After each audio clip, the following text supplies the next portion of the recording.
Join Sid for this edition of It's Supernatural.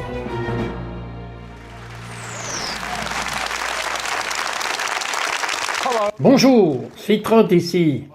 Bienvenue dans mon monde où il est naturellement surnaturel.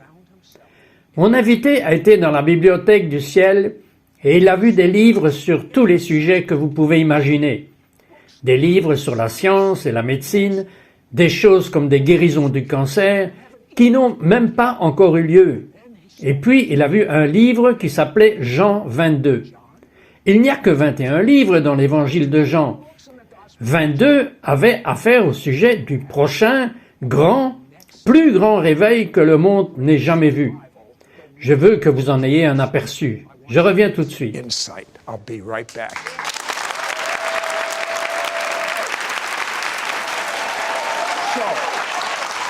Ainsi, le docteur Brian Simmons, en tant que militaire, a été radicalement sauvé. C'était le mouvement de Jésus.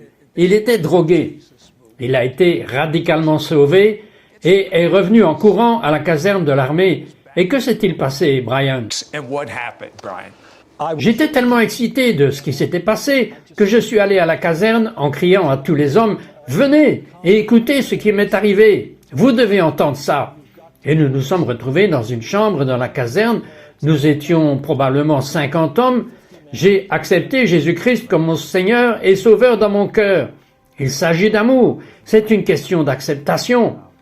Et pendant que je leur parlais de ma conversion, 10 personnes, le jour même, sont venues à la connaissance de Jésus.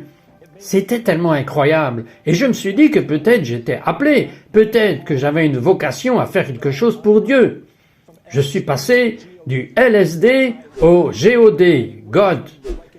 Et je suis passé en une journée d'une personne perturbée à quelqu'un qui aime Jésus. Et cela s'est mis en place avec moi depuis. He's put up with me ever since. Now, Maintenant, il est encadré de disciples et sa femme est aussi folle comme lui de Jésus, comme ils étaient fous de la drogue avant qu'ils ne le connaissent. Ils sont allés en Amérique centrale avec 3 enfants dans une tribu dont ils ne parlaient même pas un mot de leur langue. Et ce fut une période difficile pour eux, c'est inutile de le dire. Et donc, en désespoir de cause, Brian avait une réunion de prière toute la nuit avec la prière la plus folle que vous ayez jamais entendue. Qu'est-ce que c'était? heard. What was it? Le désespoir vous pousse à des mesures désespérées, et nous étions dans la jungle depuis 2 ans. C'était difficile. Nous avons dû briser leur langue à travers une analyse linguistique. Les gens étaient très durs, ils étaient très têtus. Ils nous ont même volés. Ils ont pratiquement bouché leurs oreilles au message que nous avons apporté. Et cette nuit-là, j'ai crié au milieu de la nuit. Et voici la prière folle. J'ai dit, « Seigneur, si tu ne viens pas déménager dans ce village, déménager dans mon cœur et bouger dans les cœurs de ces peuples tribaux qui n'ont jamais entendu parler ni compris l'Évangile, si tu ne viens pas avec la puissance, je m'en vais revenir en arrière et dire à chaque partisan, chaque partenaire de prière, chaque église dans laquelle nous avons exercé le ministère, que tu n'es pas assez grand pour t'attaquer au peuple Piakuna et pour leur faire connaître par Jésus-Christ, par le Saint-Esprit. » Vous alliez dire ça? Je le pensais de tout mon cœur. C'est une prière désespérée. Et Dieu a-t-il répondu? S'il l'a fait. Le matin, l'air autour de notre village était surnaturellement sous tension. Je ne peux pas le décrire autrement que c'était juste... vous sentiez sa présence comme si Dieu avait marché au milieu de nous, comme un coup de poing en acier de Dieu qui est venu à travers l'atmosphère dans notre village. Et voici ce qui s'est passé. J'étais brisé, mon cœur était ouvert. Alors je suis allé dans chaque hutte de notre village, plus de 500 personnes dans notre village tribal, et je suis allé dans chaque hutte, et je leur ai demandé de me pardonner. Je me suis repenti, et j'ai dit, « Je n'ai pas été le messager de Jésus que j'aurais dû être pour vous. Voulez-vous me pardonner? Je n'ai pas aimé comme Jésus vous aime. Me pardonnerez-vous, et voudriez-vous venir ce soir et me laisser vous donner le message vivant de la vérité? » Je n'ai même pas pu finir de demander cela qu'ils m'ont pardonné. Ils sont tombés par terre. La puissance de Dieu est tombée sur eux et ils n'avaient jamais vécu cela auparavant et je n'avais jamais rien vu de tel avant, au milieu des années 80. Et là, ils tremblaient sur le sol, tremblant comme une feuille dans le vent. La puissance du Saint-Esprit était tombée sur eux et ils pleuraient. et ils n'avaient même pas encore cru en Jésus. Ils expérimentaient la puissance de Dieu. God. He then Alors il entend une voix audible. C'était Dieu. Et qu'est-ce que Dieu vous a dit? And what did God say? it was C'était à 5 heures du matin. Je cherchais le Seigneur comme je le fais habituellement. Je me lève tôt, je cherche le Seigneur, je prie. Et là, je n'ai pas encore commencé à prier qu'il m'a parlé de manière audible. Ce n'était pas à l'intérieur, ce n'était pas juste un murmure à mon oreille, c'était un son qui était tout autour de moi. Il a dit, je t'appelle à retourner en Amérique du Nord. Je vais envoyer un réveil dans les nations et tu vas en faire partie. going to be a part of it. Il est revenu aux États-Unis, il a fondé une église, et puis un jour, le mur a fondu. Hey, the wall melted? J'étais dans ma chambre en train de prier, et en fait, ce que je faisais, c'est que je demandais au Seigneur de m'aider en tant que pasteur à montrer son amour et être le serviteur qu'il voulait que je sois dans notre église. Servant that he wanted me to be in our church. And the Et le mur devant moi, à 5 pieds de moi, a fondu. C'est juste, il a littéralement fondu. Et marchant à travers le mur, il y avait cette lumière si intense et si lumineuse, c'était une boule de lumière. C'était si brillant. Je suis sûr que c'était celui que j'aime qui était à l'intérieur de cette lumière. Mais je ne pouvais pas concentrer mes yeux sur lui. C'était trop brillant. Tout ce que je pouvais faire était de cacher mon visage. Et je sens encore la lumière me percer. J'ai crié, j'ai dit, « Seigneur, aide-moi, accorde-moi la grâce de supporter cela. » Et cela semblait peut-être avoir duré 20 minutes que la lumière brûlait à travers ma vie. Elle a brûlé certaines choses qui avaient besoin d'être brûlées. Il a révélé certaines choses qui devaient être exposées. Et de cette rencontre, je suis devenu une personne différente. Mais je suis arrivé au point où j'ai dû dire, « Seigneur, tu vas devoir enlever ça de moi, car je vais mourir. » Vous savez, ma femme est entrée à la maison plus tard, et il y avait de la poussière et des cendres sur le sol, et elle l'a balayé sans réaliser que c'était moi. J'avais juste l'impression que j'avais été consumé dans ce feu. in this fire. So Il y avait donc moins de vous, et plus de Dieu quand c'est arrivé. Beaucoup moins. Écoutez ça. Lorsque cela s'est produit, il est ensuite allé, parce qu'il sentait qu'il devait acheter du lait. Donc vous allez au magasin, et qu'est-ce qui arrive? Je me suis souvenu que c'était mon devoir d'aller chercher du lait pour la famille. Et je suis allé à l'épicerie. C'était très important, après cette inspiration, vous comprenez? Alors je me fraye un chemin vers le magasin, et je viens à peine de passer la porte. Il y avait environ 10 rayons de 12 pieds autour de moi. N'importe quelle personne que je croisais tombait. Ils sont juste tombés, tout de suite. Et j'ai pensé, c'est intéressant, comment tant de gens peuvent-ils avoir une crise cardiaque à un moment donné? Je ne savais vraiment pas ce que c'était. Et le gars avec le gilet vert regarde dans l'allée et voit ce qui se passe, les corps sur le sol, et il a commencé à paniquer. J'ai réalisé que je savais ce que c'était. C'était la présence de Dieu. Ce n'était pas moi. C'était la présence de celui qui était venu dans ma chambre juste quelques minutes plus tôt. Il était accroché à moi. La présence a été sur moi pendant toute cette journée. Et les enfants, quand vous êtes retournés à l'église, que leur est-il arrivé? Eh bien, j'ai abandonné le lait. Et je me suis souvenu que j'avais un rendez-vous pour prendre la parole à la chapelle.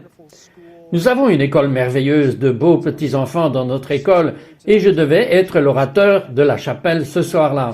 Et je venais de m'en souvenir. Alors je suis allé au bureau et mon personnel s'est figé, comme si j'avais poussé le bouton pause sur la télécommande. Ils se sont juste figés en me regardant pendant quelques minutes. Et enfin, Jeff, l'un des membres du personnel, a dit « Pasteur Brian, que vous est-il arrivé ?» J'ai dit « Je vous expliquerai cela plus tard. Je dois aller parler à la chapelle. » Je me suis frayé un chemin à travers le couloir et je suis entré dans la chapelle. Mais dès que je suis entré dans l'auditorium, chacun de ces enfants, probablement de 50 à 60 enfants, chacun d'eux est tombé. La puissance du Seigneur est entrée dans cette chapelle. Ils ont tous fini par terre. Et c'était comme une répétition de ce que j'avais vu dans la jungle. Ils tremblaient et pleuraient. Ils n'avaient jamais vu quelque chose comme ça. Ce sont des enfants. Et ils ne vont pas bien sûr inventer ça ou juste imiter quelqu'un d'autre. Ils étaient sous la puissance de Dieu. Certains ont vu des anges. Ils nous ont dit plus tard, certains avaient été enlevés au ciel dans des visions. Et je me suis juste assis là. Je ne savais pas quoi faire. Que faites-vous dans un cas pareil? Vous vous écartez du chemin, c'est ce que vous faites. Dieu lui a donné un don, où c'est presque comme s'il voyait à travers un écran de télévision ce qui va arriver. Quand on reviendra, Je veux savoir ce qu'il a vu dans cet écran de télévision d'un bébé qui était mort et qui est revenu à la vie. Nous revenons tout de suite. Was dead, coming back to life. Be right back. We'll be right back to It's Supernatural. Les rites et les formes ne doivent jamais, écoutez-moi bien, ne doivent jamais dépasser la raison pour laquelle ils ont été donnés. Si les rites et les formes dépassent en valeur, en puissance et en force la raison pour laquelle ils ont été donnés, nous tombons dans la religiosité. We now return to It's Supernatural. So, Dr. Donc, le docteur Brian Simmons a eu cette vision d'un écran de télévision. Et il voit un bébé mort revenir à la vie. Il est en Inde, 10 000 personnes. Que s'est-il produit?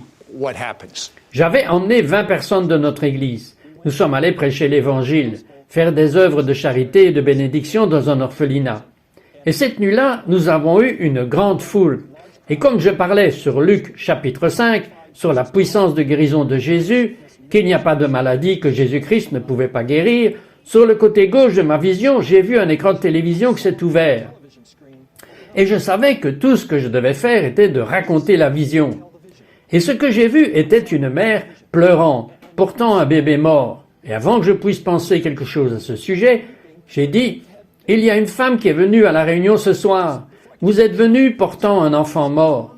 Dieu veut ressusciter votre bébé d'entre les morts. Si vous vous avancez maintenant, Dieu va ressusciter votre enfant d'entre les morts. » Et mon équipe derrière moi, 20 personnes de notre église, des gens puissants, remplis de foi, ont crié. Je les ai entendus dire derrière moi, « Non, Pasteur Brian, oh non !» Oh, Pastor Brian, oh no! I mean, what's the problem? Quelle est la probabilité que quelqu'un apporte un bébé mort dans une réunion? Ok, poursuivez. Et j'étais sûr que si elle venait, et qu'il ne revenait pas à la vie, que va-t-il nous arriver? Et donc on a entendu le cri en retour de la foule. Une mère est venue. Cette précieuse femme avait marché toute la journée d'un village lointain, à travers la chaleur, à pied. Elle est venue juste au moment où j'ai dit la vision. Elle venait d'arriver à l'extérieur de la réunion et elle a entendu cela dans les haut-parleurs et elle a crié et elle a dit « C'est pour moi !» Et ainsi, elle a amené l'enfant jusqu'à moi et je n'avais jamais eu de cours sur la résurrection au collège biblique. J'en suis sûr. En fait, je ne pense même pas qu'ils y croyaient dans le collège biblique où j'étais. Mais je ne savais pas quoi faire. Mais j'ai dit « Donnez-moi le bébé !» Et je savais que je ne pouvais pas m'allonger dessus cette fois comme le prophète l'a fait. J'ai demandé au Seigneur, que veux-tu que je fasse? Il a dit, prends l'enfant. Alors j'ai pris l'enfant, et dès que ma main a touché la table et que la tête du bébé était dans ma main, c'était comme un éclair qui est venu. Et l'enfant ne s'est pas levé, il a sauté droit dans les bras de sa mère. Of his mother. The mother then, La mère prit alors les dispositions pour le transport, pour son retour dans son village. Elle est arrivée tard dans la nuit au village, apportant le bébé qui était vivant. Vous voyez, il s'était noyé dans une fosse de drainage ce matin-là, et la mère l'a porté tout le chemin vers notre croisade, vers nos réunions là-bas. Et maintenant, il voit cet enfant vivant revenant dans le village. Eh bien, une église est née à cause de cette résurrection. and the Et le pasteur, devinez qui est le pasteur de l'église maintenant? Les parents, évidemment. La mère qui a vu cette résurrection et son cher mari. Ils sont pasteurs d'une église de plus de 1000 personnes au sud de Madurai, en Inde, à cause de ce miracle. Ok, 2009, Brian Simmons reçoit une nouvelle mission. Qu'est-il arrivé? Jésus-Christ est venu dans ma chambre, il a soufflé sur moi et m'a commissionné. Quand il a soufflé sur vous, je dois vous demander ceci. Qu'est-ce que vous avez senti?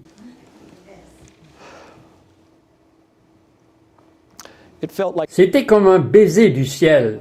C'était comme le vent du ciel, le rocher, le souffle, le vent de Dieu est venu sur moi. Et il m'a parlé, il m'a dit, je te charge de traduire la Bible dans le projet de traduction que je vais te donner à faire. Et il a promis qu'il m'aiderait. Et il m'a promis qu'il me donnerait les secrets de l'hébreu. Do you Croyez-vous que lorsqu'il a soufflé sur vous, C'était une transmission d'une révélation? I do. Oui, je crois que l'esprit de révélation m'a été donné. Et je dois dire, quand il a soufflé sur moi, en aucun cas je n'aurais voulu comparer cela aux auteurs du Nouveau Testament, les auteurs originaux, vous savez, Moïse et la Torah et Ézéchiel. Il a soufflé sur moi pour que je réalise le projet.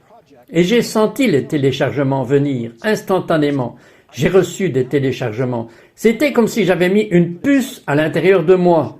J'ai une connexion à l'intérieur de moi pour mieux l'entendre, pour mieux comprendre les Écritures et espérer traduire. Est-ce que vous trouvez que lorsque les gens lisent la traduction que vous avez faite, que c'est presque en fait un contournement mental qui s'en va directement dans le cœur? Pass and goes directly into the heart. I think Je pense que c'est une brillante façon de le dire.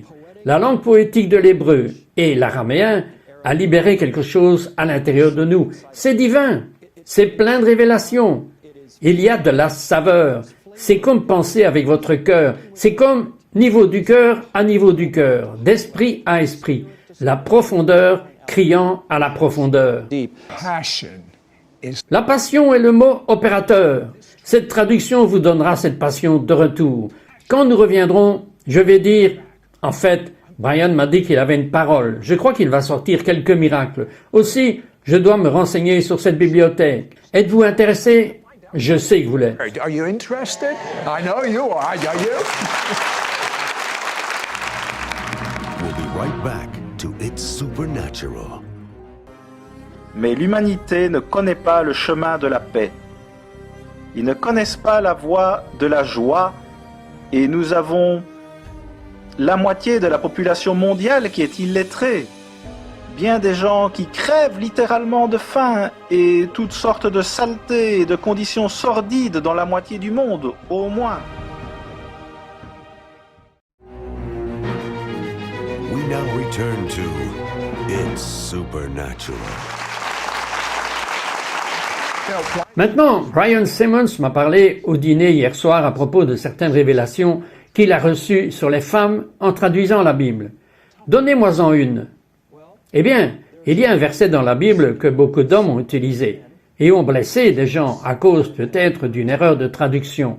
Et c'est Éphésiens 5, verset 22. « Femmes, soumettez-vous à votre mari comme au Seigneur. » C'est puissant. C'est une commande assez intimidante. Mais encore une fois, Jésus a parlé en araméen. Il enseignait en araméen et les apôtres enseignaient en araméen aussi.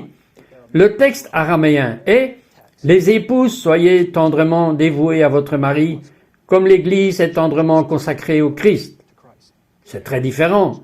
Ok. Comment avez-vous été dans la salle de la bibliothèque du paradis? Je veux y aller. Eh bien, vous savez, en tant que croyant en Christ, il y a une seule entrée dans le royaume de l'Esprit, et c'est par le nom de Yeshua, par le nom de Jésus-Christ. On ne force pas la chose. Nous n'entrons pas en état d'extase par nous-mêmes. J'étais en fait endormi, et je suis sorti de mon corps et j'ai été introduit dans cette immense salle de bibliothèque. J'ai aimé cela. Et le Seigneur est venu vers moi. Et il a dit, « Brian, je t'ai emmené ici pour te laisser prendre 2 livres, ceux que tu veux. » Et je n'ai fait que me promener. Mais il ne m'a pas fallu longtemps avant que je voie un livre que je savais que j'allais vouloir lire, et ensuite j'ai vu un autre livre que je savais que j'allais avoir. Mais vous ne voudrez plus jamais de moi dans votre émission lorsque je vous aurai dit ce qui s'est passé alors. Quoi? Eh bien, je dois vous dire la vérité. J'ai vu un 3e livre, et je savais que le Seigneur m'avait dit que je ne pouvais qu'en prendre 2. Et au ciel, quoi que vous pensiez, tout le monde l'entend. Vos pensées sont diffusées.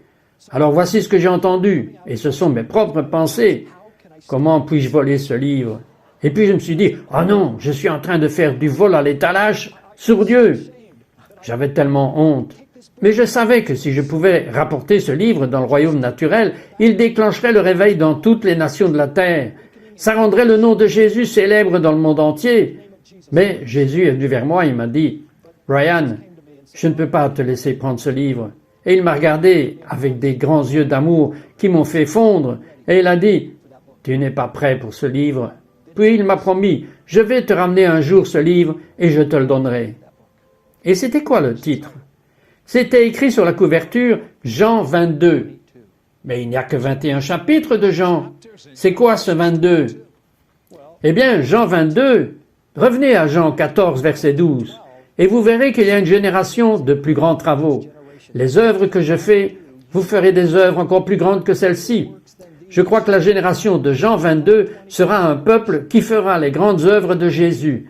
Elles n'ajouteront rien à l'Écriture, et c'est un livre scellé, mais c'est un livre qui décrit que les œuvres de Jésus seront reproduites par un ensemble de générations de personnes qui croient pleinement dans la puissance de Dieu. J'aimerais que vous priez. Il nous reste moins d'une minute. Je veux juste prier pour vous, et j'ai une parole de connaissance prophétique. Le Seigneur m'a montré qu'il y a quelqu'un qui regarde, ou peut-être même dans le studio, qui a la maladie de Crohn. Si vous avez la maladie de Crohn, je suis en train de vous parler. C'est une parole pour vous. Le feu guérisseur de Dieu, maintenant, vient sur vous et va vous guérir de cette maladie. Père, je prie la bénédiction sur chaque personne qui regarde, Seigneur, qui participe à ce programme aujourd'hui, que la bénédiction du vent du réveil, que le souffle, le rocher de Dieu, la grâce du réveil viennent sur tous ceux qui regardent aujourd'hui et qui en fait les briseurs du jour qui vont changer cette planète. Au nom de Jésus, Amen. His name. Amen. Je le sens maintenant. Et vous?